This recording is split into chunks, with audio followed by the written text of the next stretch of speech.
Nous commençons ensemble notre culte à notre Dieu.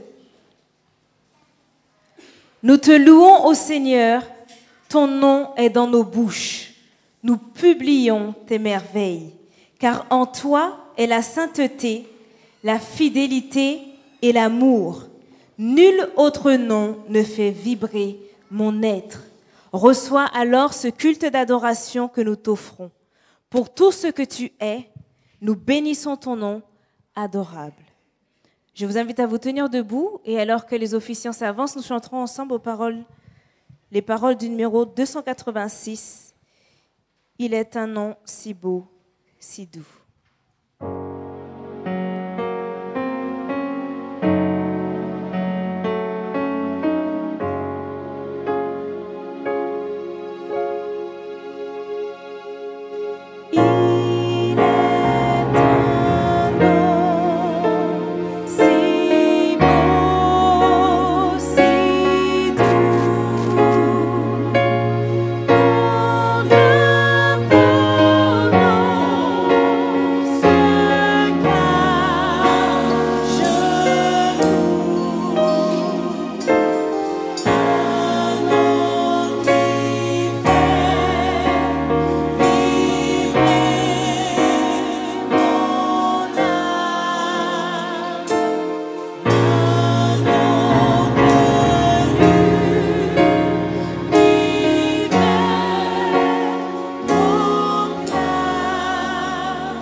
Je vous invite à vous recueillir alors que nous prions.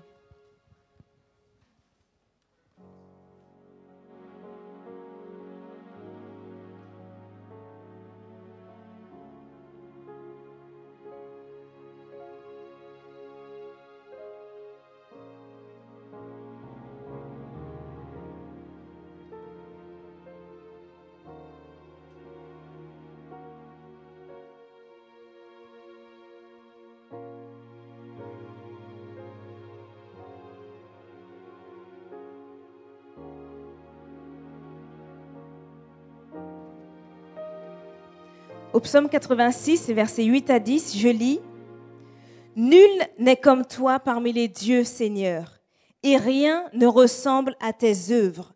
Toutes les nations que tu as faites viendront se prosterner devant ta face, ô Seigneur, et rendre gloire à ton nom. Car tu es grand et tu opères des prodiges. Toi seul, tu es Dieu. » Amen.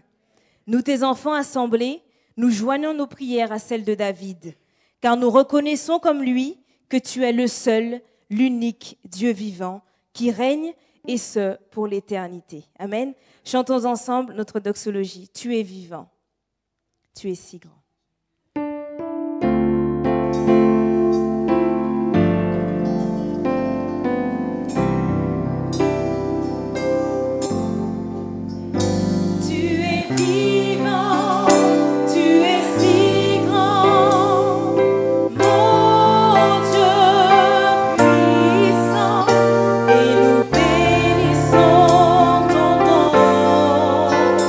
Car tu règnes éternellement.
Éternel Dieu, nous bénissons ton nom.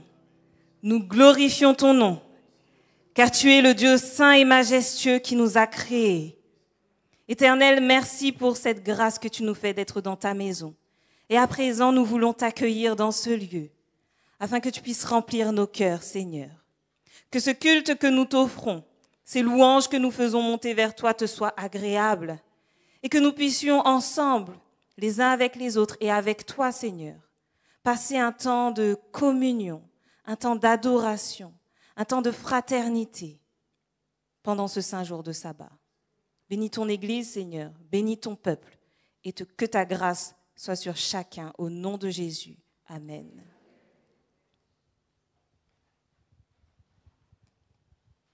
Porte, élevez vos linteaux, élevez-vous, porte éternelle, que le roi de gloire fasse son entrée.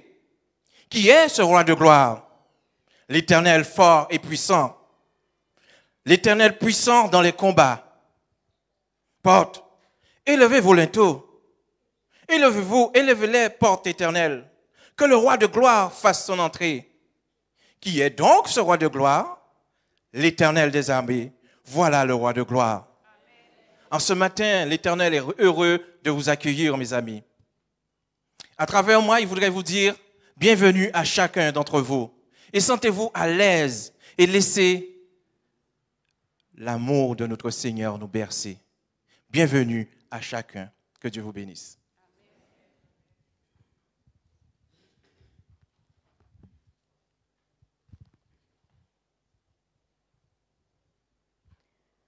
Pour que ce culte soit agréable à notre Dieu, et c'est ce que nous voulons, il nous faut passer par un moment de repentance, mais de manière sincère. Ce temps est primordial, comme nous dit David au psaume 32, que je vais vous lire, les versets 1 à 6.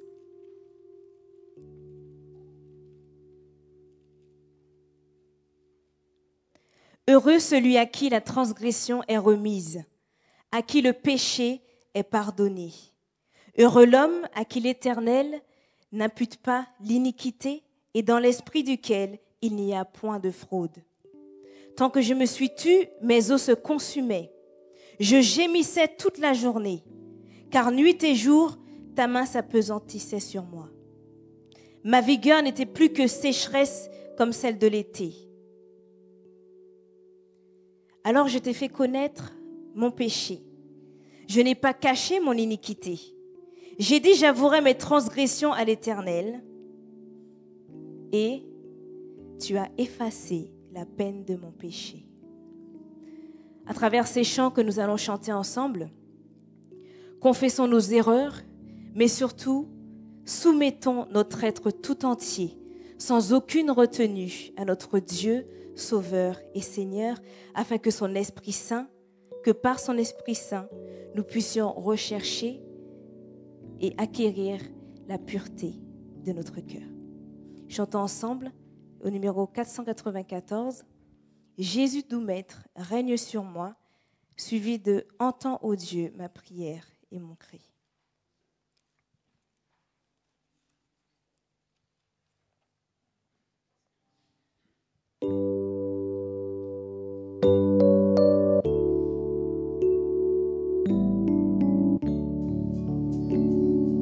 Jésus doux Maître, règne sur moi, soumets mon être, sois-en le roi.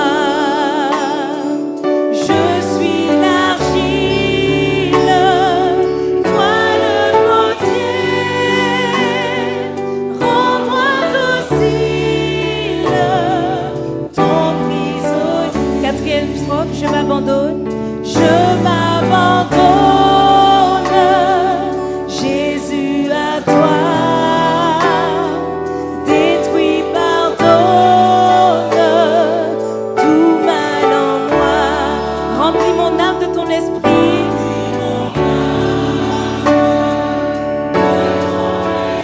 et qu'il m'enflamme, et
vous invite à vous prosterner, nous allons prier ensemble.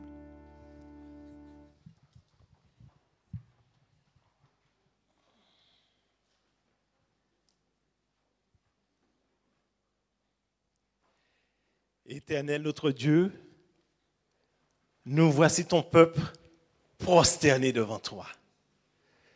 Nous nous humilions devant toi parce que nous reconnaissons en toi le Dieu créateur, celui qui vit, celui qui est éternel. Merci pour ta vie merci pour ta présence dans notre vie, Seigneur. Nous voulons, Père, avant toute chose, te demander le pardon pour nos péchés. Pardonne, Seigneur, le péché de ton peuple. En ce matin, jour béni, nous savons que tu es là, mais pour pouvoir nous être en contact avec toi, nous voulons, Seigneur, nous rassurer que tu es là et que tu nous purifies dans le sang de Jésus-Christ. Merci, Seigneur, de bénir chaque personne individuellement. Ton Église est là, Seigneur. Tu viens parce qu'il y a ton Église. Tu nous dis dans ta parole, là où il y a 2 ou 3 qui sont réunis en ton nom, tu es là. Nous te remercions, Seigneur, pour ta présence. Mais de façon personnelle, chacun mène son combat. Il y a de ceux, c'est la santé. D'autres, c'est le deuil. D'autres, c'est des problèmes financiers. D'autres encore, tu connais les différents sujets qui peuvent être présentés devant toi. Nous voulons en ce jour béni, Seigneur, déposer tout cela à tes pieds. Notre but, Seigneur, c'est de les déposer, ne pas les reprendre à la fin de ce culte. Donne-nous, Seigneur, d'avoir le regard sur toi. Alors que tu dois nous parler, Seigneur, tu as un message pour ton peuple. Donne-nous, Seigneur, d'écouter. Apprends-nous à faire silence, d'oublier tout ce que nos pensées, tout ce que nos yeux peuvent entendre, nos oreilles peuvent entendre, mais donne-nous d'avoir le regard sur toi, Seigneur. Parle-nous, touche-nous, Seigneur, et qu'il y ait une transformation dans notre vie. Pour cela, Seigneur, il y a la louange. Il y a aussi la prédication que notre pasteur Dominique doit nous donner de ta part. Éternel Dieu, ouvre-nous l'intelligence. Accorde-nous ta compréhension, afin que nous ne puissions pas perdre une miette de ce message. Dieu d'amour, Dieu miséricorde, nous sommes devant toi parce que nous ne savons pas où aller. Certains ont fait l'expérience de s'appuyer sur une personne, d'autres seront bien, d'autres sur des dieux qui ne sont pas toi, le Dieu créateur. Nous sommes plantés, Père. C'est avec ce cœur reconnaissant que nous voulons avoir le regard sur toi et de te dire de prendre pleine autorité dans notre vie. Nous ne voulons plus nous écarter, nous voulons marcher dans tes voies. Merci Seigneur pour cette grâce que tu es toujours là à nous accorder. Pas parce que nous sommes méritants, mais tout est grâce avec toi. Et pour cela, nous te sommes reconnaissants. Nous sommes venus avec notre cœur et nous voulons te donner notre cœur en sacrifice. D'autres sont venus avec leur offrande, leur dîme. Veuille agréer ces dîmes et ces offrandes aussi, Seigneur, que nous t'apportons. Nous voulons tout simplement te dire, Seigneur, que malgré les moments difficiles qu'on peut passer, mais nous voulons apprendre à te faire confiance. Même si que sur notre compte en banque, Seigneur, alors que nous sommes que le 12 du mois, que le compte commence à clignoter, mais nous voulons apprendre à te faire confiance, te donner, Seigneur. Merci, Seigneur, de veiller sur nous, de nous accompagner, d'être avec nous. Gloire à toi au plus haut des cieux. C'est dans le doux nom de Jésus-Christ que nous t'avons prié. Amen.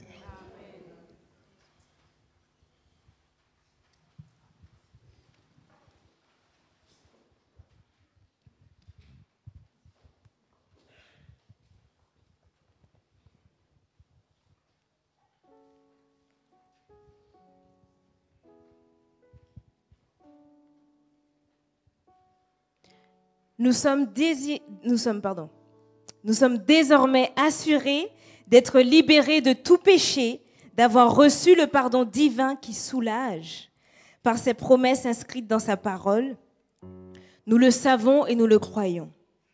Je souhaite de tout cœur maintenant retrouver cet amour et ce feu qui m'environnait, être folle amoureuse de mon Père céleste pour vibrer à sa parole et au son de sa voix. Je ne veux plus penser ou me plaindre de mes difficultés, car je sais que je peux compter sur mon Dieu, et ce, en toutes circonstances. Amen. Car tu es, Seigneur, celui qui, toujours, oui, toujours, me tendra la main. Chantons ensemble, je veux crier à toi, et Jésus, je peux compter sur toi.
voudrais retrouver cet amour et encore une fois brûler, être fou amoureux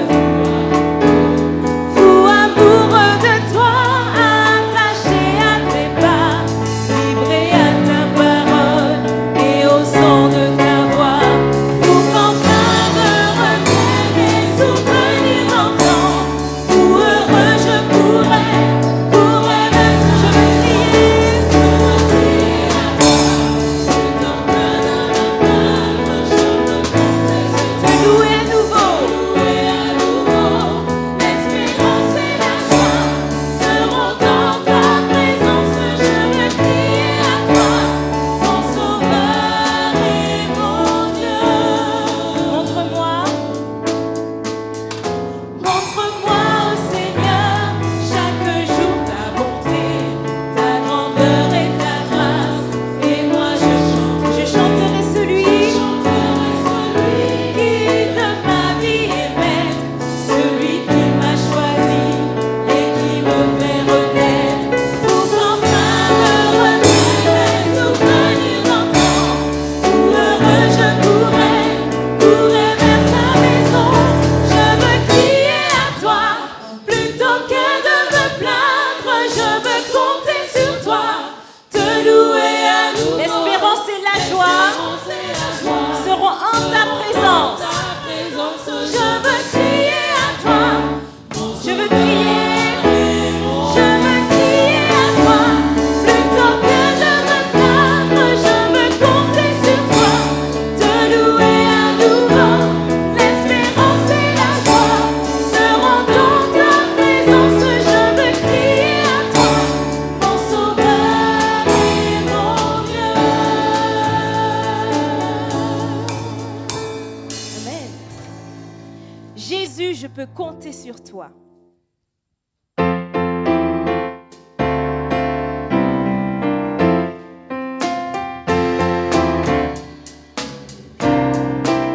Jésus, je peux compter sur toi. Jésus, je peux compter sur toi. Jésus, je peux compter sur toi. Oui, compter sur toi. Chaque jour de ma vie, Jésus à vous.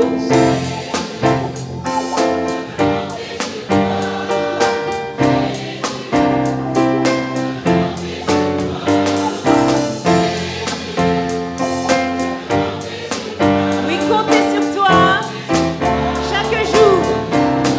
Quand je suis découragée, que je me crois perdue, je recherche autour de moi un secours, mais mon Jésus, tu viens vers moi et tu me tends la main.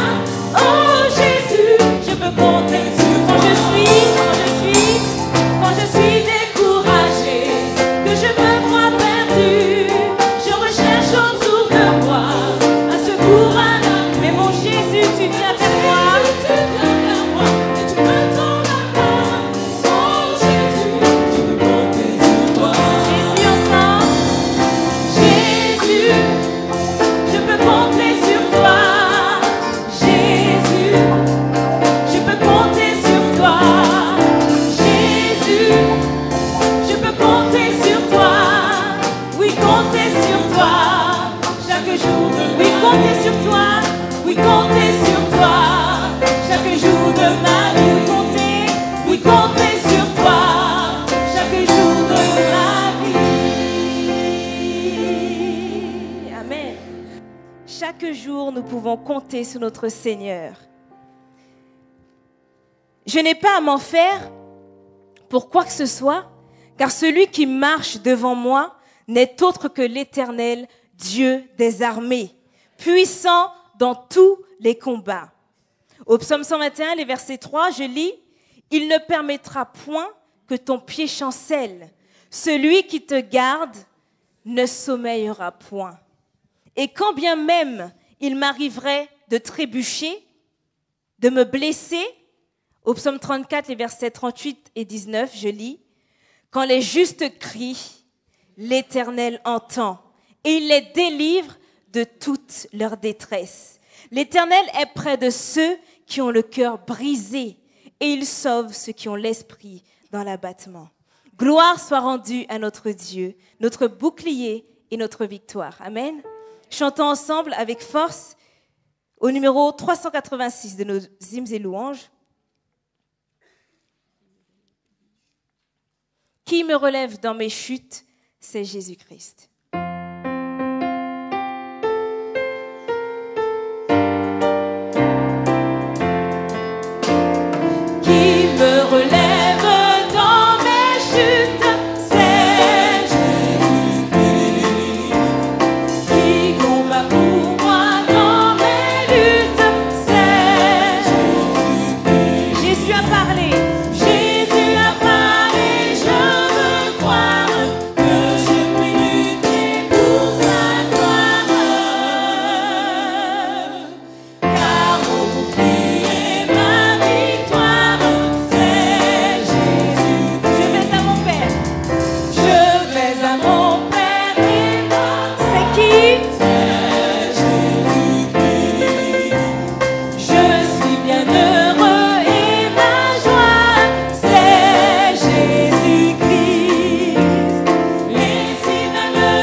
Remettons toutes nos difficultés à notre Seigneur et je vous assure qu'il va s'en charger. Amen.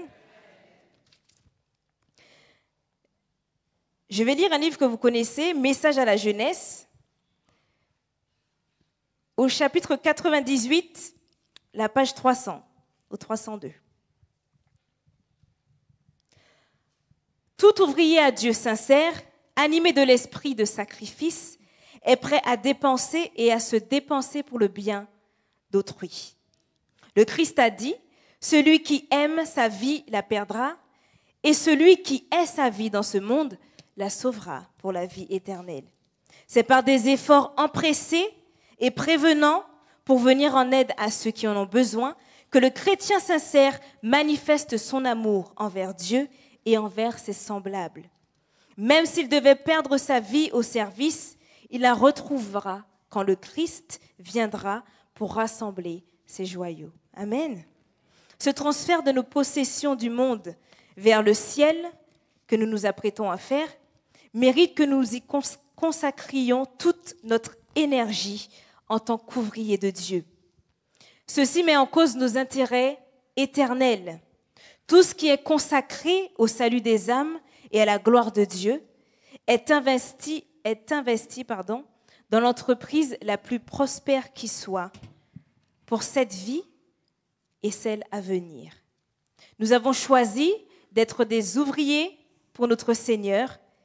Alors que nous apportons nos dîmes et nos offrandes, prions-le afin qu'il nous guide dans ce ministère et que son œuvre puisse grandir. Ainsi, à son retour, nous pourrons entendre de sa voix, Matthieu 25, les versets 21, « C'est bien, bon et fidèle serviteur, tu as été fidèle en peu de choses, je te confierai beaucoup. Entre dans la joie de ton maître. » Amen.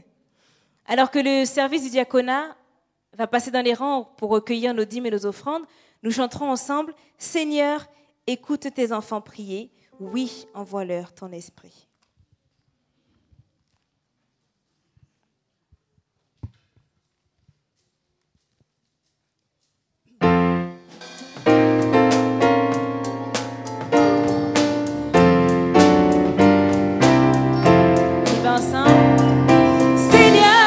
Écoute tes enfants prier.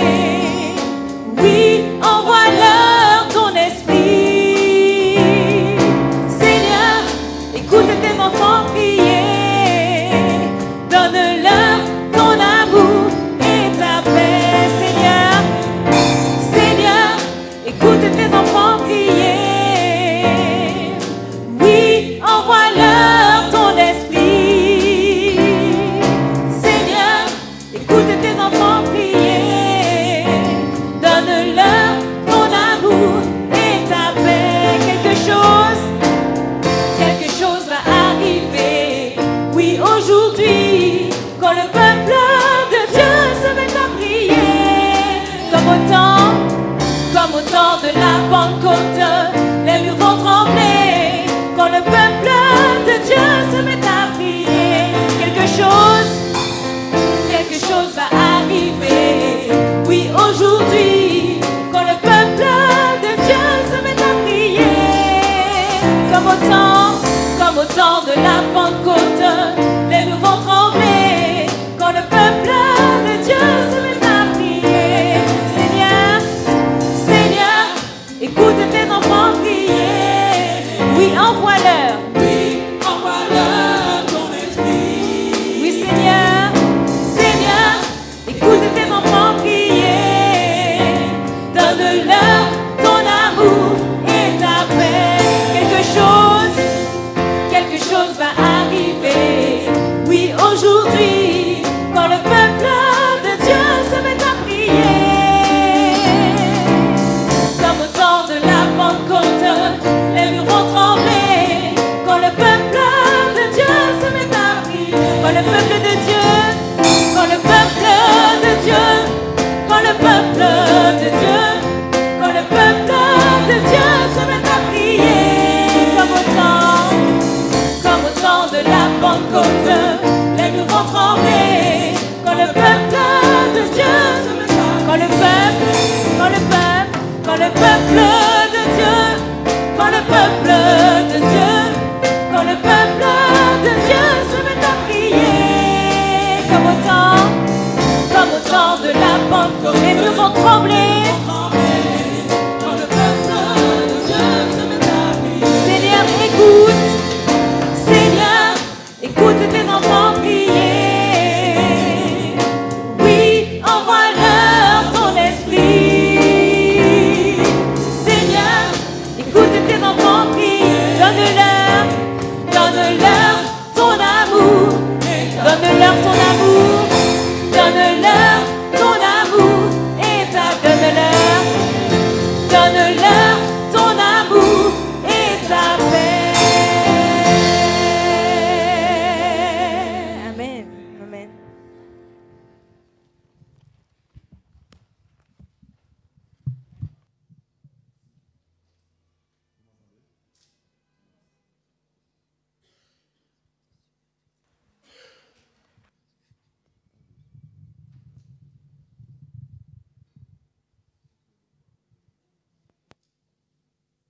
Peut-être perdu, donnez-moi celui-là.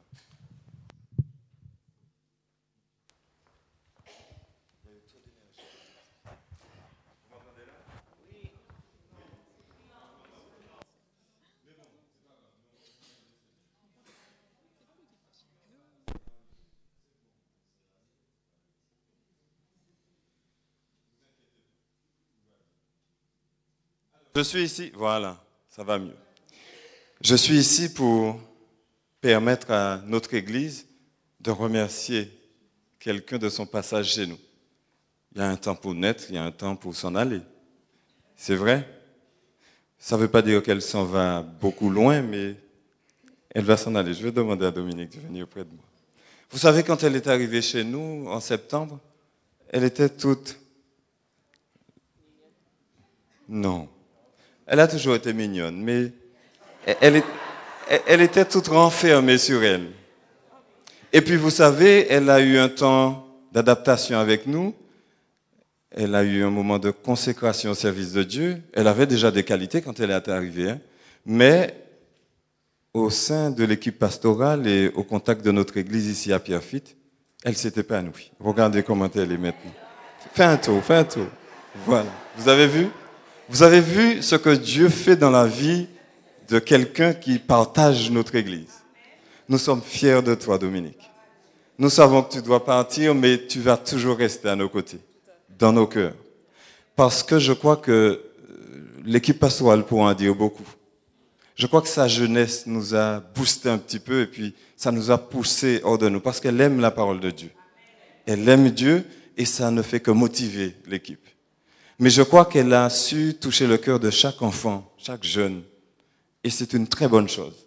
Je crois que son passage ici devra faire naître des sentiments de service de Dieu au sein de notre jeunesse.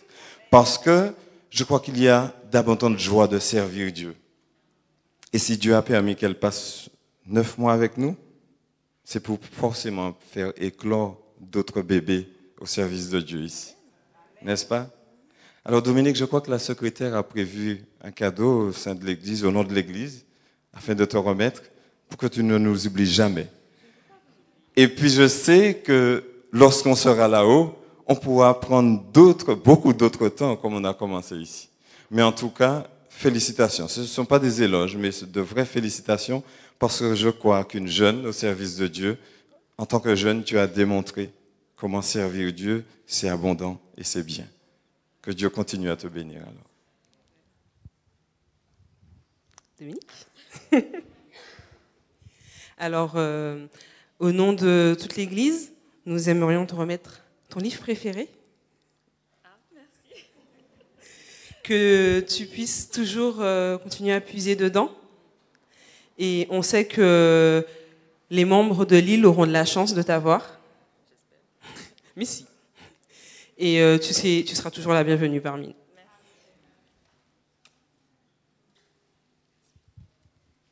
Alors, notre pasteur a 2 mots à te dire. Voilà, enfin. C'est fini. Voilà, enfin. J'ai dit 2 mots.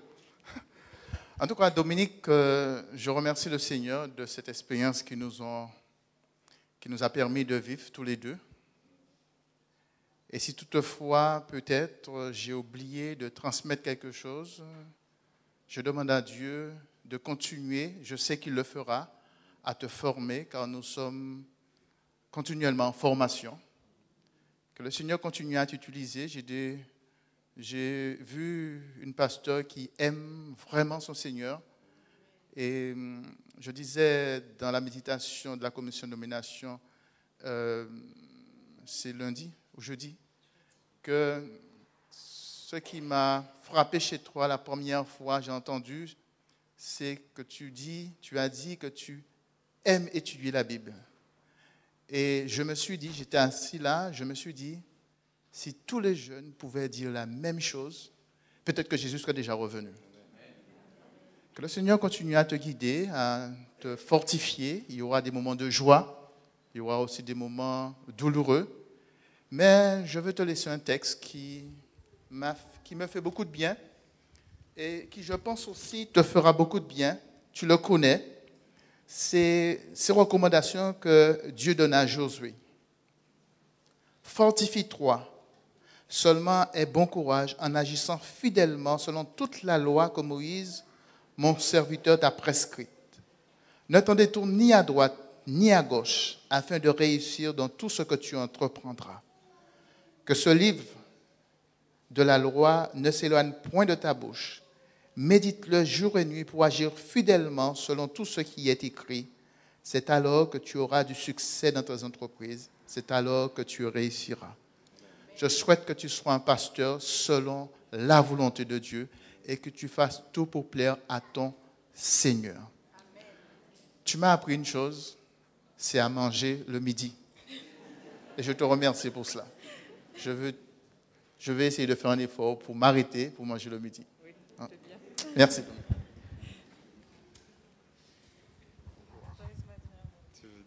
Je ne sais pas si vous croyez que Dieu a un plan pour vous, un plan tout tracé, mais moi j'y crois.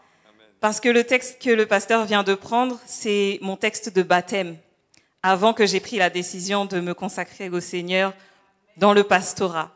Donc je pense que ça ne fait que tracer davantage le chemin qui est déjà tout tracé devant moi.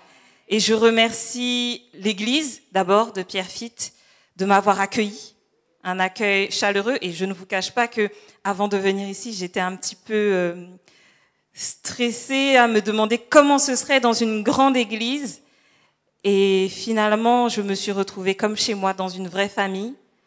Je remercie aussi l'équipe pastorale, les anciens qui m'ont montré par leur expérience ce qu'est être pasteur.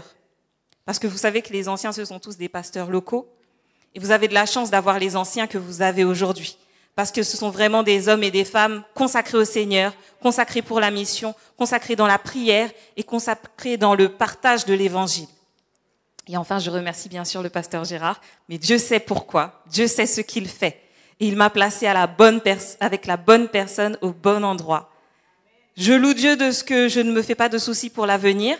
Il a déjà fait tellement dans le passé qu'il ne va pas s'arrêter en si bon chemin, mais qui va continuer de me bénir et de me guider dans le chemin qu'il a tracé pour moi.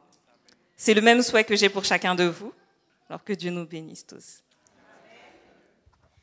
Et j'inviterai l'Église à continuer à prier pour Dominique. À chaque fois que vous aurez le souffle de vie, pensez à elle dans vos prières. Merci. Je vais vous demander de vous mettre debout. Nous allons lire le texte de base qui se trouve dans Matthieu chapitre 5, versets 14 à 16. Matthieu chapitre 5, versets 14 à 16. La parole de Dieu nous dit: vous êtes la lumière du monde. Une ville située sur une montagne ne peut être cachée. Et on n'allume pas une lampe pour la mettre sous le boisseau, mais on la met sous le chandelier. Et elle éclaire tous ceux qui sont dans la maison. Que votre lumière luise ainsi devant les hommes, afin qu'ils voient vos bonnes œuvres et qu'ils glorifient votre Père qui est dans les cieux. Amen. Asseyez-vous.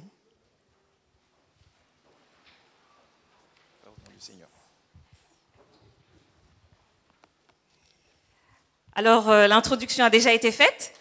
Je ne vais pas parler encore de moi, mais maintenant je vais laisser la place au Seigneur, parce que c'est lui notre invité d'honneur à ce moment de partage, ce moment de parole, et je veux laisser Dieu s'exprimer.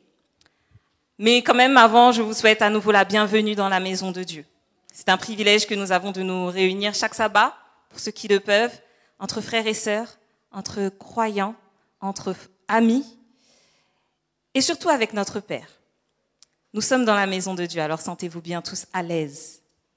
Et j'aimerais commencer ce moment de partage avec une petite histoire.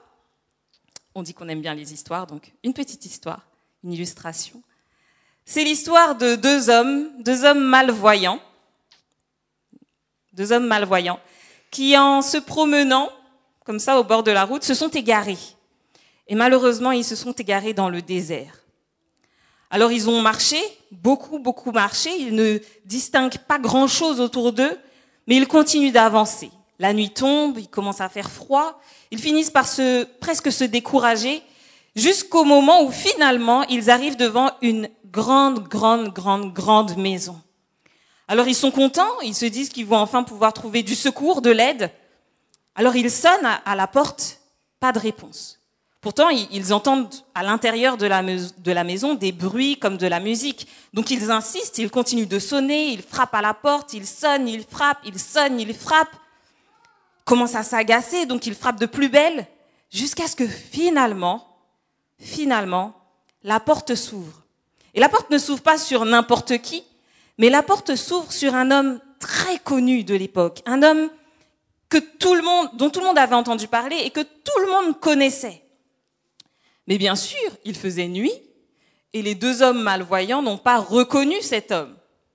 Alors le premier, agacé d'avoir attendu si longtemps, commence à s'énerver et avant même de dire bonjour et de se présenter, lance à l'homme qui vient d'ouvrir la porte: « Mais qu'est-ce que c'est que cette histoire? Vous n'avez pas honte? Depuis le temps qu'on sonne, franchement, est-ce que c'est une manière de traiter les gens? On aurait peut-être pu être blessé, être en danger. C'est quoi cet endroit où on n'accueille pas les gens lorsqu'ils sonnent à la porte ?» Alors l'homme connu qui vient d'ouvrir la porte, qui est choqué de ces remontrances, lui demande: « Mais monsieur, savez-vous qui je suis ?» Alors là, le deuxième homme malvoyant pose la main sur l'épaule de son ami et lui dit: « Mon pauvre vieux, on est vraiment mal tombé.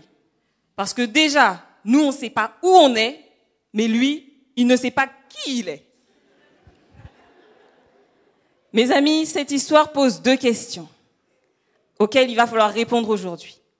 Où sommes-nous et qui sommes-nous? C'est important de savoir cela. Et donc, pour continuer dans ce partage, je vous invite à incliner la tête et nous prions Dieu. Éternel notre Père, merci pour ta grâce, merci pour ta bonté envers nous.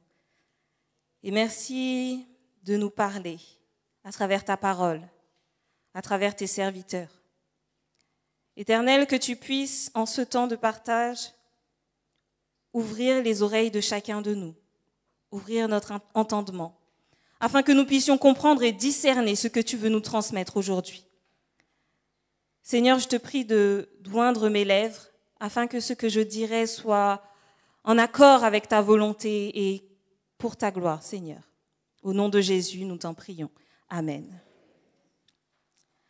Alors, si nous devons maintenant répondre à la première question, où suis-je? Je crois que c'est assez facile. Là, maintenant, tout de suite, où sommes-nous? Nous sommes dans une église. Ça se voit. Et si nous sommes dans une église ce matin, c'est parce que nous avons choisi d'entrer dans une église. Nous avons choisi d'entrer dans un lieu où nous pouvons rencontrer Dieu. C'est ce qu'on fait dans une église. Nous sommes donc désireux de rechercher ce Dieu auquel nous croyons, ce Dieu dont nous avons besoin. Mais nous ne sommes pas ce matin venus tout simplement dans une église, n'importe quelle église. Mais nos pas nous ont conduits et Dieu nous a conduits dans une église adventiste.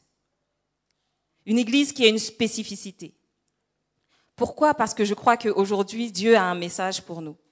Un message pour chacun de nous qui sommes venus dans cette église adventiste. Et ce message, nous allons le voir tout à l'heure, n'est pas réservé que pour nous. Mais on a encore le temps de voir cela. Alors la deuxième question qui se pose, c'est qui suis-je? Première chose, je suis, d'une manière, pour répondre à cette question qui peut être spirituelle ou existentielle, je suis une créature de Dieu. Genèse 1, verset 27 le dit bien, Dieu créa l'homme à son image, il le créa à l'image de Dieu, Dieu créa l'homme et la femme. Donc à la base, moi, vous, nous sommes des créatures de Dieu. Ensuite, du fait que nous soyons venus dans cette église, nous pouvons certainement dire aussi que nous sommes des croyants. Nous sommes des chrétiens. Nous sommes des personnes qui avons reçu un message, le message de l'évangile, et qui avons adhéré à ce message, ce qui fait de nous des chrétiens. Maintenant, la parole de Dieu dit une belle promesse. Elle dit dans Jean 3, le verset 16, « Car Dieu a tant aimé le monde qu'il a donné son Fils unique, afin que quiconque croit en lui ne périsse pas, mais qu'il ait la vie éternelle. » Autrement dit, les chrétiens, ceux qui croient, les croyants, ont accès à la vie éternelle. Dieu a ouvert les portes de la vie éternelle pour tous ceux qui croient. Et pourtant, ça ne suffit pas pour être vraiment sauvés. Parce que même si les portes sont ouvertes, nous devons, nous maintenant, choisir de passer par la porte. Et là, je vais prendre un autre texte avec vous qui est celui de Matthieu 24, le verset 13, et qui nous dit qui sera celui qui passera par la porte. Matthieu 24, le verset 13 dit que c'est celui qui persévérera jusqu'à la fin qui sera sauvé. Autrement dit, le pas de plus, après le fait d'être chrétien, après le fait d'être une créature de Dieu, le pas de plus pour avoir la vie éternelle, c'est de persévérer jusqu'à la fin. Mais encore faut-il avoir conscience qu'il y a une fin, avoir conscience que la fin arrive et savoir aussi ce qu'est la fin. Et c'est là qu'entre en jeu le fait d'être adventiste. Car l'adventiste est celui qui attend l'avènement de Jésus, l'advent, adventiste. Celui qui attend le retour de Jésus-Christ et qui s'y prépare. D'ailleurs, Jésus avait prévenu ses disciples à de nombreuses reprises, notamment dans Jean 14, le verset 1 à 3, que votre cœur ne se trouble point, croyez en Dieu et croyez en moi. Il y a plusieurs demeures dans la maison de mon Père. Et je vais vous préparer une place et quand je reviendrai, je vous prendrai avec moi. Jésus avait prévenu ses disciples qu'il partirait, qu'il reviendrait et qu'alors ce sera la fin. Jésus n'a eu de cesse de demander à ses disciples de veiller. Il n'a eu de cesse de demander à ses disciples de prier et de se tenir prêts pour son retour. Et nous pouvons d'ailleurs lire ce que nous dit le livre des Actes au chapitre 1, les versets 9 à 11, qui nous parlent justement du départ de Jésus. Après avoir dit cela, Jésus fut élevé pendant que les disciples le regardaient et une nuée le déroba à leurs yeux. Et comme ils avaient les regards fixés vers le ciel pendant qu'ils s'en allaient, voici, 2 hommes vêtus de blanc leur apparurent et dirent « Hommes galiléens, pourquoi vous arrêtez-vous à regarder le ciel? Ce Jésus qui a été enlevé au ciel du milieu de vous viendra de la même manière que vous l'avez vu aller dans le ciel. » Alors oui, Jésus reviendra. Et c'est pourquoi Jésus vous a permis aujourd'hui de venir dans cette église adventiste, qui veut partager ce message de l'évangile, ce message complet, total de l'évangile, qui inclut le retour de Jésus. Donc comme je l'ai dit, nous sommes des créatures de Dieu, nous sommes certainement des croyants, des chrétiens, et même peut-être pour plusieurs d'entre nous, nous sommes des adventistes. Mais on pourrait dire que j'ai oublié dans la généalogie, notre généalogie, une étape, l'étape protestant. Non pas que je renie cette partie de l'histoire, non pas que je renie le fait d'être protestant, mais je dirais, comme un homme l'a dit un jour, que le problème des protestants, c'est qu'ils ont arrêté de protester. Et moi, j'ajouterais que malheureusement, ils ont arrêté souvent bien trop tôt, avant d'avoir terminé. On peut même le voir lorsqu'on étudie un petit peu plus les différentes dénominations. Alors bien sûr, les protestants ont choisi de revenir à la parole de Dieu, ont choisi de revenir à l'essentiel, à Jésus-Christ seul. Mais malheureusement, beaucoup se sont arrêtés là où ça leur convenait. Et ils ont laissé de côté des éléments essentiels et décisifs de l'évangile de Dieu, de la bonne nouvelle du salut en Jésus-Christ. En effet, parmi les dénominations protestantes les plus courantes, nous retrouvons, en dehors de celles qui portent des noms attachés à des hommes, nous retrouvons des évangélistes, des baptistes, des pentecôtistes, toutes sortes d'autres, qui ont comme nom une distinction particulière de l'évangile, une partie de l'évangile dont ils font leur point fort, le point principal de leur discours. Et je vous propose de faire un petit exercice avec moi, avec un texte de la Bible, celui de Matthieu 28, le verset 19 et 20. C'est un texte que nous connaissons très bien, c'est la mission que Jésus va donner aux disciples.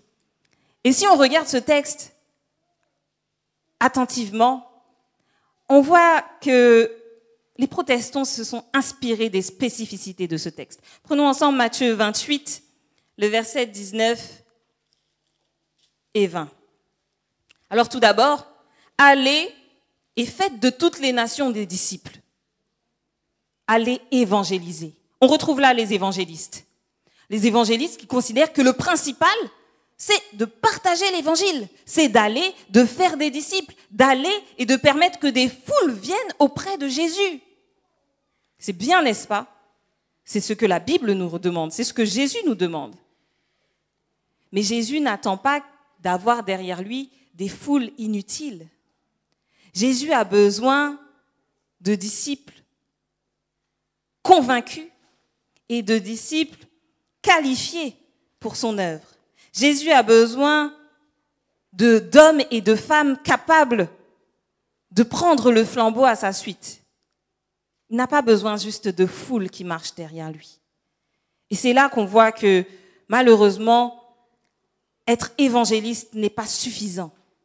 Alors le texte continue en disant « Faites de toutes les nations des disciples, les baptisant ». Et là, on retrouve les baptistes. C'est bien aussi de baptiser. Le Seigneur nous a dit de baptiser. Alors les baptistes croient que le baptême est suffisant. Le pardon des péchés, renaître de nouveau, C'est ce que Dieu nous demande et qu'à partir de là, nous sommes sauvés. Mais Jésus ne s'arrête pas là dans son explication et dans la mission qu'il donne à ses disciples. Il ne s'arrête pas au baptême. Et le baptême n'est pas une fin en soi.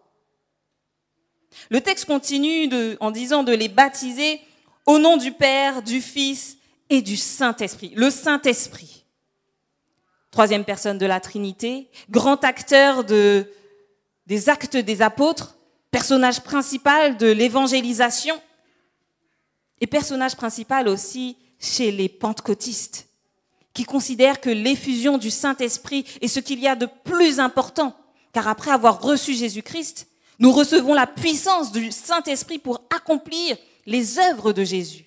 C'est vrai, mais encore là, ce n'est pas suffisant, car la Bible ne s'arrête pas après acte 2, où les disciples vont recevoir le Saint-Esprit. Mais la Bible continue encore et encore et encore avec les épîtres, avec l'Apocalypse, ce qui nous montre qu'il y a encore un message derrière que Jésus veut proclamer. Alors baptisez-les au nom du Père, du Fils, du Saint-Esprit et enseignez-leur à observer tout ce que je vous ai prescrit. Là, on va retrouver des dénominations telles que les légalistes ou les sabbatistes, des dénominations attachées à la loi et à l'observation de la loi. Et effectivement, je crois que de nos jours, il manque de ces dénominations qui insistent sur la loi parfaite de Dieu, que Dieu a donnée pour son peuple. Aujourd'hui, dans un temps où on considère que chacun peut faire ce qu'il veut, même dans l'Église chrétienne, que chacun est libre et que c'est plus à Dieu de s'adapter à l'homme qu'à l'homme de s'adapter à Dieu. Je crois que nous avons besoin d'hommes et de femmes qui vont jusqu'à cette partie du message de Jésus-Christ. Enseignez-leur à observer ce que je vous ai prescrit. Et d'ailleurs, aujourd'hui, si nous sommes dans cette église, sabbat matin, c'est parce que le Seigneur a mis à part ce 7e jour du sabbat, qu'il n'a pas mis à part le premier jour, le dimanche, mais que c'était bien le sabbat qui a été institué à la création, qu'il a béni, mis à part, sanctifié, et qu'il nous invite à respecter ce jour, à observer ses commandements. Nous sommes ici parce que nous observons ces commandements. Mais encore là, le texte ne s'arrête pas. Et Jésus n'a pas fini avec les commandements. Jésus va finir en disant une phrase, simple, courte, mais une phrase qui va nous parler de la fin. Et il termine, il conclut sa relation avec les disciples sur cette terre en disant « Et voici, je suis avec vous tous les jours jusqu'à la fin du monde. » Et ici, nous retrouvons les adventistes, à la fin du discours, à la fin du message. Ceux qui veulent non pas prendre ce qui leur convient, mais qui veulent prendre tout le message que Jésus a donné, qui veulent accomplir tout le message que Jésus a donné et qui veulent être avec Jésus jusqu'à la fin. Les adventistes, je crois, sont ceux qui ont protesté le plus. Ceux qui ont choisi de s'attacher véritablement à la parole de Dieu et de prendre la parole de Dieu dans son entier. C'est beau de témoigner du salut que nous recevons. C'est merveilleux de témoigner que nous sommes pardonnés. C'est extraordinaire de témoigner que le Saint-Esprit agit en nous, nous transforme, nous permet de faire des choses pour le Christ. C'est merveilleux aussi de se réunir chaque sabbat ensemble, selon la volonté de Dieu. Mais que seraient toutes ces choses si nous n'avions pas l'espérance que Jésus revient nous chercher? Et c'est ce qui manque dans ce monde. La proclamation de l'évangile jusqu'au bout. Parce que des âmes désespèrent dans ce monde parce qu'elles se disent « À quoi bon vivre ici, même vivre bien si c'est pour mourir ?» On ne croit plus aujourd'hui au paradis ou à l'enfer. On a tellement utilisé des images farfelues pour exprimer ces deux extrêmes que les gens ne croient plus à cela. Mais le Seigneur a donné à l'Église adventiste une révélation particulière au temps voulu pour annoncer au monde que Jésus revient. Jésus revient. Et il reviendra comme il est parti sur les nuées. En disant à ses disciples qu'il est venu, qu'il est avec eux jusqu'à la fin, Jésus les invite à tenir bon malgré les épreuves. Il les invite à persévérer dans la proclamation de l'évangile dans son entier. Et il les invite à garder les yeux fixés sur cette espérance de la fin, l'espérance de son retour. Et en tant qu'adventiste, je veux donc protester contre ce morcellement de l'évangile que nous voyons dans le monde. Et je veux affirmer que Jésus-Christ est venu, qu'il est mort pour mes péchés, qu'il est ressuscité en grâce et en gloire, et que bientôt il vient me chercher. Je vais rétablir cette vérité parce que c'est comme ça que Jésus l'a annoncé. Le véritable appel, non, donc, n'est pas de nous préoccuper de ce monde, de ce que nous faisons dans ce monde, mais c'est de nous tenir prêts à entrer dans celui que Jésus prépare pour chacun de nous. Et il le dit bien dans Matthieu 6, le verset 33, « Cherchez premièrement le royaume et la justice de Dieu, et toutes choses vous seront données en plus. » Alors, pourtant, on voit et on croit que les protestants avaient bien commencé en se détachant de l'Église mère, l'Église catholique, en voulant remettre sur les rails la parole de Dieu et la parole seule, en voulant mettre l'accent sur le fait que nous sommes sauvés par grâce au moyen de la foi en Jésus et en Jésus seul, parce que Jésus seul est la lumière. Jésus lui-même va le dire dans Jean 8, le verset 12. « Je suis la lumière du monde, et celui qui me suit ne marchera pas dans les ténèbres, mais il aura la lumière de la vie. » Autrement dit, avec cette parole, cette bonne nouvelle, je vois que Jésus est celui qui me donne la lumière, mais c'est celui qui me donne surtout la vie. Jésus est celui qui me donne la vie. La lumière, si on regarde bien, est elle-même protestante. Parce que la lumière proteste contre les ténèbres qui l'environnent. La lumière proteste contre le milieu obscur dans lequel elle agit. La lumière proteste contre ces ténèbres de peur, ces ténèbres de tristesse, ces ténèbres d'insécurité, pour apporter justement la sécurité. Et Jésus, donc, est présenté comme la lumière qui vint dans le monde. Dans ce monde de ténèbres, ce monde de péché, ce monde de mal, Jésus est venu pour éclairer les hommes. Jean 1, les versets 1 à 13 nous le disent bien. Car au commencement était la parole, et la parole était avec Dieu, et la parole était Dieu. Elle était au commencement avec Dieu, et toutes choses ont été faites par elle, et rien de ce qui a été fait n'a été fait sans elle. En elle était la vie, et la vie était la lumière des hommes. La lumière luit dans les ténèbres, et les ténèbres ne l'ont point reçue. Cette lumière, verset 9, était la véritable lumière qui, en venant dans le monde, éclaire tout homme. Cette lumière est la lumière qui éclaire tout homme. Et les hommes, donc, qui sont éclairés par cette lumière, ne marchent plus dans les ténèbres, mais ils marchent les yeux grands ouverts. Ils ne sont pas malvoyants comme les deux hommes de l'histoire avant, mais ils ont les yeux grands ouverts pour savoir où ils vont. Et certainement, ils se dirigent vers cette lumière. Dans son sermon le plus connu, le sermon sur la montagne, Jésus va parler à ses disciples. Non pas seulement les 12 disciples, non pas seulement les 70, mais Jésus va parler à la foule entière qui est venue l'écouter, aux centaines de personnes qui s'étaient assemblées. Et contrairement à ce que l'on peut croire, Jésus ne va pas attendre de partir pour confier une mission à ses disciples. Mais dès le départ, Jésus va donner le mode d'emploi. Jésus va expliquer ce qu'il attend des disciples qui veulent le suivre.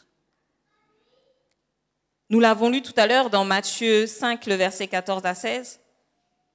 Jésus-Christ est la lumière qui transmet de manière contagieuse son caractère à ceux qui viennent auprès de lui. Et si Jésus-Christ est la lumière et que je m'approche de cette lumière, comme une bougie éteinte qui s'approche d'une mèche allumée, je vais moi aussi m'enflammer à son contact. Et si Jésus est la lumière, moi aussi je deviens la lumière du monde. Jésus est l'élément qui manquait, l'élément qui nous manquait pour que nous puissions avoir à nouveau de l'espoir. Jésus est ce qui nous manquait pour que nous puissions avoir à nouveau accès à Dieu et rétablir le contact avec Dieu. Jésus, en fait, est le lien. C'est la corde qui nous permet de sortir du trou, ce trou obscur dans lequel nous étions. Mais plus encore, c'est cette corde qui nous invite à tendre la main vers celui qui est encore dans le trou. Parce que cette bonne nouvelle que Jésus annonce dans Matthieu 5, 14 à 7, vous êtes la lumière du monde, n'est pas une bonne nouvelle pour nous. Pas pour nous. Mais c'est une bonne nouvelle pour ceux qui sont encore dans l'obscurité. Parce qu'au lieu d'y avoir une seule lumière pour 7 milliards d'êtres humains, il y a des milliers et des milliers et des milliers de lumières pour les milliers et les millions de mèches qui sont encore éteintes. Jésus ne nous appelle pas à nous glorifier de ce que nous avons la lumière. Il ne nous appelle pas à profiter de cette lumière pour nous. Mais vous êtes la lumière du monde. Va avec la responsabilité qu'a la lumière de propager ce qu'elle a et ce qu'elle est. En tant que bénéficiaires de la lumière de Jésus, nous sommes donc appelés à éclairer, appelés à imiter notre Seigneur, à briller dans les ténèbres, non pas pour éclairer une ou deux personnes, mais pour éclairer tous ceux qui sont dans les ténèbres. On l'a bien lu dans Matthieu 5, le verset 14 à 16, et particulièrement le verset 16, que votre lumière luise ainsi devant les hommes afin qu'ils voient vos bonnes œuvres et qu'ils glorifient votre Père qui est dans les cieux. Car la lumière éclaire tous ceux qui sont dans la maison. Alors comment briller de cette manière? Comment briller comme Jésus le demande? Comment être cette lumière qui éclaire les hommes? Ce n'est pas à moi de vous donner la réponse. La Bible donne la réponse. Parce que Jésus va dire qu'on ne peut pas cacher une ville qui est située sur une montagne. Et on ne peut pas cacher une lampe qu'on vient d'allumer. Autrement dit, si nous avons reçu la lumière de Jésus, nous ne pouvons pas nous cacher. Nous ne pouvons pas faire ce que le monde attend de nous aujourd'hui. Parce que c'est difficile pour un chrétien de s'exprimer, alors que quotidiennement, on ridiculise ceux qui croient en Jésus. Quotidiennement, on humilie ceux qui ont l'audace d'avoir foi en quelque chose d'extraordinaire. Alors on a tendance à se replier sur nous-mêmes et à vivre notre foi pour nous, nos familles peut-être, nos proches, être là bien pour nous-mêmes. Mais on n'allume pas une lampe pour la mettre sous le boisseau. Et on ne construit pas une ville sur une montagne pour qu'elle passe inaperçue. Mais si Jésus nous a donné sa lumière, c'est pour que nous puissions nous aussi transmettre cette lumière, être vus des hommes. Si Jésus nous a construits, non pas dans un ravin, mais sur la montagne de Dieu, auprès de son Père, c'est pour que d'autres puissent lever les yeux à nous et voir de quelle manière nous brillons.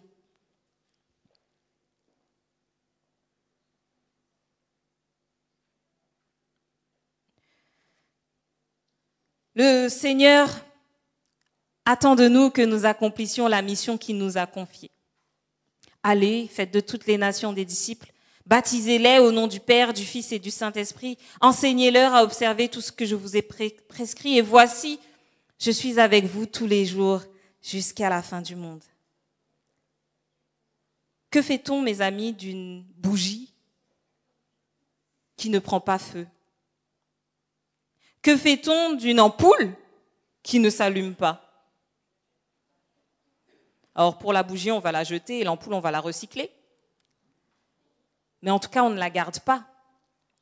Alors que va faire Jésus de nous si nous n'accomplissons pas la mission pour laquelle il nous a appelés? Je ne sais pas. Et je vous dis, je ne veux pas savoir. Mais ce que je sais, c'est Matthieu 24, verset 13, « Celui qui persévérera jusqu'à la fin sera sauvé. » Et je veux faire partie de ceux-là, de ceux qui seront sauvés, parce qu'ils auront persévéré dans l'évangile entier, complet et parfait de Jésus-Christ. Plus encore que ne pas se cacher, Jésus parle de mettre la lampe en hauteur. Jésus parle de mettre la lampe sur le chandelier afin d'être vue et de répandre au maximum sa lumière. Mes amis, la lumière n'est pas utile là où il fait jour. Et je ne sais pas si c'est très écologique d'avoir laissé allumer les lumières ici, mais je pense que nous n'en avons pas besoin, car il fait déjà jour. Ah, c'est pour les caméras. Mais il fait déjà jour dans cette pièce. Nous n'avons pas besoin d'éclairer davantage. De même, nous n'avons pas besoin de briller au milieu de toutes les lumières qui sont déjà ici. Ce n'est pas dans l'Église que Dieu nous demande de briller. Ce n'est pas entre nous que Dieu nous demande de nous dire des petits mots. Tu sais, Jésus revient. Oui, je sais. Tu sais, Jésus t'aime. Oui, je sais. Mais c'est celui qui peut être en bas de mon immeuble ou dans le parc à côté n'a pas conscience que Jésus l'aime. C'est celui qui est dans l'obscurité qui a besoin que moi je brille pour lui. Ne nous voilons pas la face, mes amis, en croyant que nous sommes de bons chrétiens parce que nous brillons bien le samedi ou que nous brillons bien dans notre cercle d'amis chrétiens. Notre mission n'est pas ici. Notre mission est dehors, dans l'obscurité. Ma lumière, la lumière que Jésus me donne, est la révélation de l'évangile tel que Jésus me l'a montré, c'est-à-dire en parole, mais aussi en action. Et si je prêche que Jésus me sauve et qu'il revient bientôt, alors je dois vivre comme quelqu'un de sauvé, quelqu'un d'assuré d'avoir la vie éternelle et quelqu'un qui attend avec impatience que Jésus revienne le prendre. Alors, quelle est mon attitude en tant que personne sauvée? Sachant que la fin est proche, sachant que Jésus revient. Ne devrions-nous pas être dans un état de joie et de louange continuelle à la gloire de notre Seigneur Dieu? Ne devrions-nous pas déjà chanter des chants d'adoration, des chants de grâce, des chants à la gloire de celui qui nous a sauvés et qui revient à chaque instant, à chaque jour, à chaque heure? Aujourd'hui, je dois faire briller ma petite lumière. Non, mes amis, je ne dois pas faire briller ma petite lumière. Aujourd'hui, je dois faire briller la torche de ma foi que le Seigneur a allumée de son feu à lui. Et je dois briller non pas ici, mais à l'extérieur, parce qu'il y a dans ce monde des gens qui attendent d'entendre cette bonne nouvelle que Jésus les a sauvés et que Jésus revient. Il y a dans ce monde, dans cette ville, dans ce quartier, des personnes qui ont besoin d'entendre que Jésus les aime, que Jésus les sauve, que Jésus les libère, que Jésus les appelle à venir auprès de lui et à vivre la vie qu'il a vécue, une vie de paix et de grâce. Et surtout, mes amis, le monde a besoin d'entendre que Jésus revient bientôt et que nous devons nous tenir prêts, persévérer jusqu'à la fin pour être sauvés. Aujourd'hui, si je dois me glorifier de quelque chose, c'est de la mission que j'ai reçue du Dieu vivant. Car le Dieu que je sers n'est pas mort, il est ressuscité. Et il n'est pas ressuscité tranquillement en train de se prélasser sur un nuage, mais il est ressuscité en train de préparer une place pour moi, pour que le jour où il revienne, je sois là et qu'il me prenne avec lui. Ce Dieu que je sers, ce Dieu que nous servons, ce Dieu qui vient nous chercher, nous donne un message aujourd'hui. Un message à l'église adventiste dans laquelle vous êtes maintenant. Un message qui concerne l'avènement du Seigneur. Proclamez-le. Proclamez ce message. Proclamez la mission. Proclamez l'évangile. Alors mes amis, je vous invite et je vous incite à ne pas avoir peur d'aller dans les ténèbres. N'ayez pas peur si le Seigneur vous envoie dans les ténèbres. Si le Seigneur vous envoie dans des endroits obscurs, auprès de personnes qui ne le connaissent pas. Car tout ce qui manque aux ténèbres, c'est que nous puissions les éclairer. Que Dieu nous bénisse et que Dieu nous fortifie.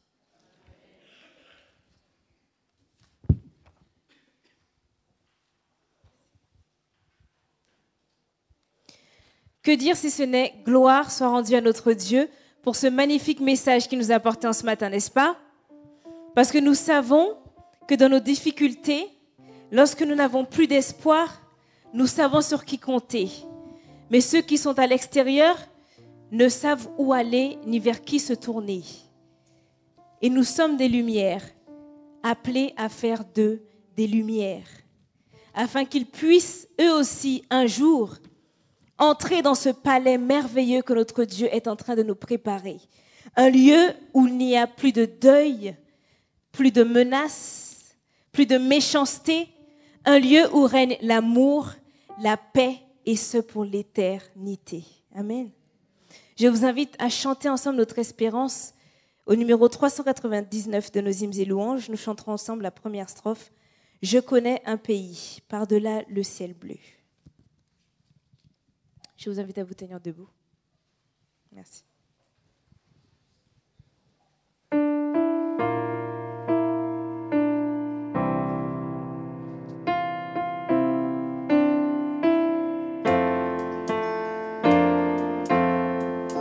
Je connais un pays par-delà le ciel bleu où tous les bienheureux se rencontrent près de Dieu dans le repos parfait, le séjour ravissant. La plus belle cruelle de douleur, de tout. Dans la maison là-haut, dans la maison où je serai bientôt, où je serai bientôt, rien ne troublera plus le bonheur. Dans la maison là-haut, dans la maison. Dans la maison là-haut, où je serai bientôt, rien ne troublera plus le bonheur des élus.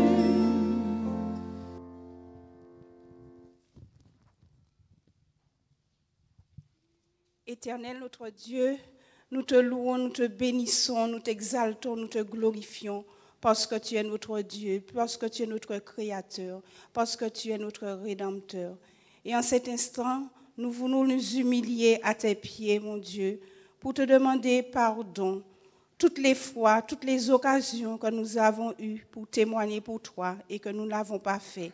Nous te demandons de ne pas entrer en jugement avec nous, mais de permettre, mon Dieu, nous te disons merci parce que tu as permis à ta servante, mon Dieu, de nous rappeler notre identité ce matin, de permettre, mon Dieu, que nous puissions nous imprégner de ta parole et que cette parole, Seigneur Jésus, par la puissance de ton Saint-Esprit, puisse vraiment agir puissamment dans notre vie et que nous puissions faire du bien à tous ceux qui sont autour de nous, tous ceux que nous côtoyons chaque jour. Parce que nous ne voulons pas bénéficier seulement, Seigneur, de cette vie éternelle que tu es en train de préparer pour nous. Nous savons qui tu es, nous savons que tu agis dans notre vie, nous savons que tu es un Dieu qui est vivant et que tu fais des choses magnifiques et merveilleuses aussi dans la vie de chacun d'entre nous. Alors c'est pour cela que nous te demandons de permettre, mon Dieu, de nous donner cette force, de nous donner la puissance de ton Saint-Esprit pour que nous puissions témoigner pour toi. Mais de nous donner la force aussi de pouvoir nous aimer les uns les autres et de nous faire du bien les uns aux autres. Parce que de nous-mêmes, nous savons que nous ne pouvons rien faire de bon. Mais nous crions à toi ce matin afin que tu puisses, la puissance de ton Saint-Esprit, qu'il puisse descendre sur ton peuple, sur ton assemblée, sur chaque parent, sur chaque enfant, sur chaque adulte, mon Dieu, sur chaque dirigeant, sur le pasteur, sur les anciens, sur chaque intercesseur, sur chaque personne, sur chacun de tes enfants qui sont venus ce matin, qui ont franchi le seuil de l'église, mon Dieu. Que ton Saint-Esprit agisse dans leur cœur, dans leur vie, mon Dieu, afin que chacun puisse faire une expérience profonde et vivante avec toi et qu'ils puissent pouvoir dire aux autres ce que tu as fait pour eux. Seigneur, nous crions à toi ce matin. Nous crions à toi de tout notre cœur, de toute notre âme, de tout notre être, pour te demander de venir à notre secours, parce que nous avons besoin de toi. Nous avons besoin de cette grâce dans chaque foyer, dans chaque famille, afin qu'il y ait un esprit de pardon, afin qu'il y ait un esprit de réconciliation, un esprit de repentance, mon Dieu, comme les disciples, ils étaient. Ce que tu as fait pour eux, Seigneur, aujourd'hui, tu peux le faire pour nous aussi. Nous t'attendons, Seigneur. Nous t'attendons, Seigneur. Agis, s'il te plaît, dans ma vie, dans la vie de ma famille, mais dans la vie de chaque famille ici présente. Père, entends, écoute, exauce. Nous n'avons aucun mérite, mais nous t'avons prié au nom de Jésus. Amen. Alléluia pour le roi des rois.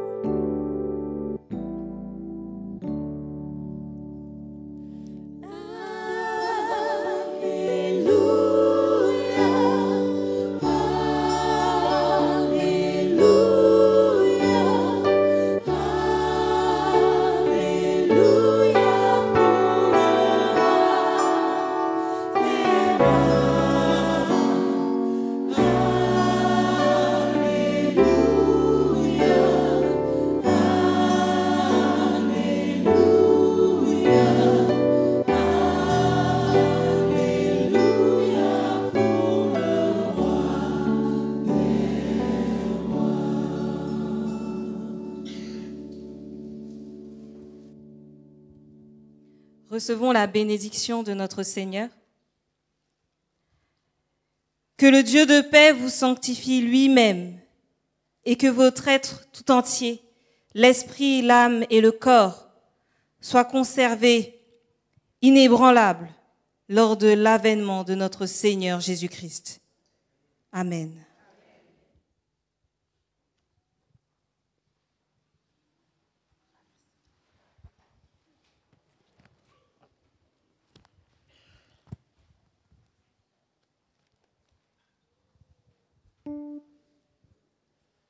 Le phare qu'est notre Dieu pour nous dans nos vies est ce phare que nous devons être pour ceux qui nous entourent. Lorsque les flots sont déchaînés, soleil en plein cœur de la nuit, il reste seul pour éclairer un chemin qui semble infini. Il rassure l'équipage de sa lumière, de ses rayons. Quand celui-ci pense naufrage, péril pour la navigation, quand les boussoles défaillent, c'est lui qui mène au port, le phare. Prévenant l'erreur et la faille, grâce à lui, le navire repart. Ce phare, symbole de notre Seigneur Jésus-Christ, que ferions-nous sans lui et où serions-nous sans lui? Chantons ensemble alors que nous nous séparons. Sans ta lumière, Seigneur, que ferions-nous?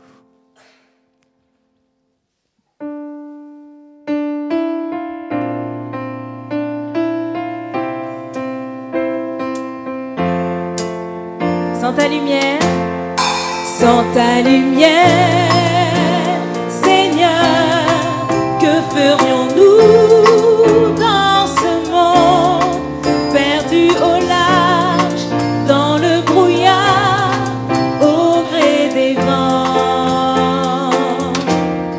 Sans ta lumière, Seigneur, où irions-nous dans ce monde?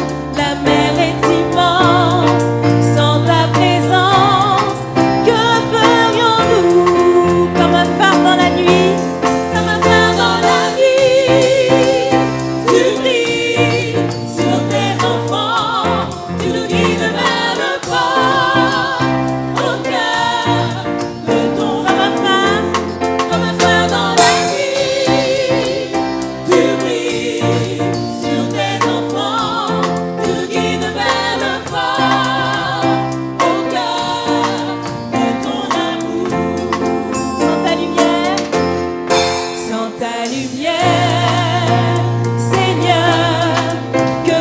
irions-nous en perdition, sans direction,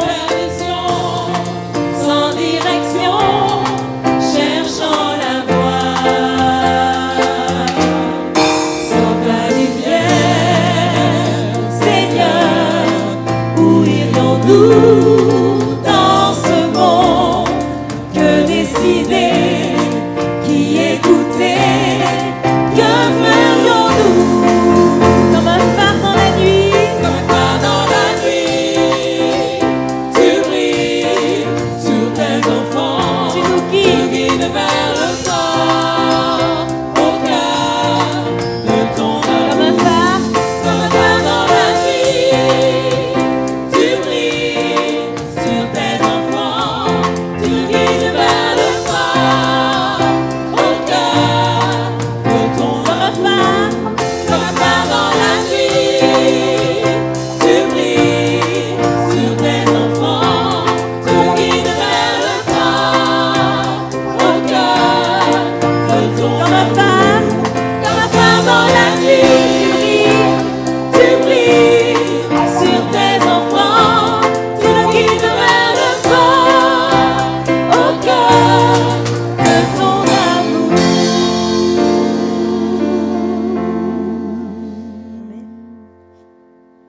Durant cette semaine, que notre Dieu ne cesse de souffler sur nous son amour afin que nous puissions partager avec ceux qui nous entourent. Seigneur, ton esprit souffle.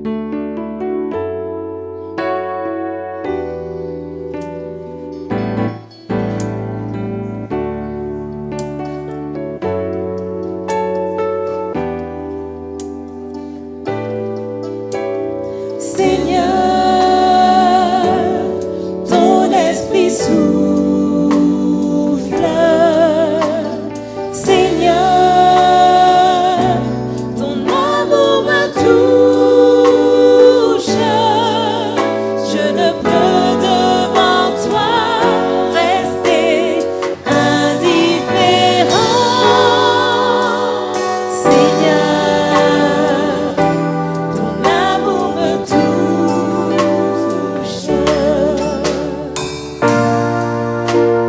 Seigneur, ton esprit souffle. Seigneur,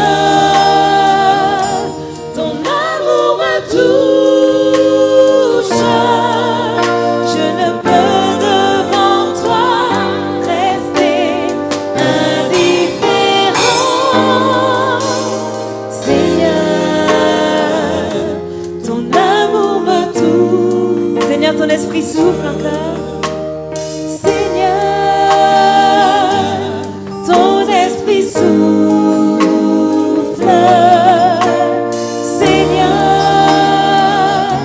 ton amour me touche. Je ne peux devant toi rester indifférent. Seigneur, ton amour me touche. Je ne peux devant toi rester. Je ne peux devant toi rester indifférent. Seigneur, ton amour me touche. Amen. Bon sabbat à tous et bon midi.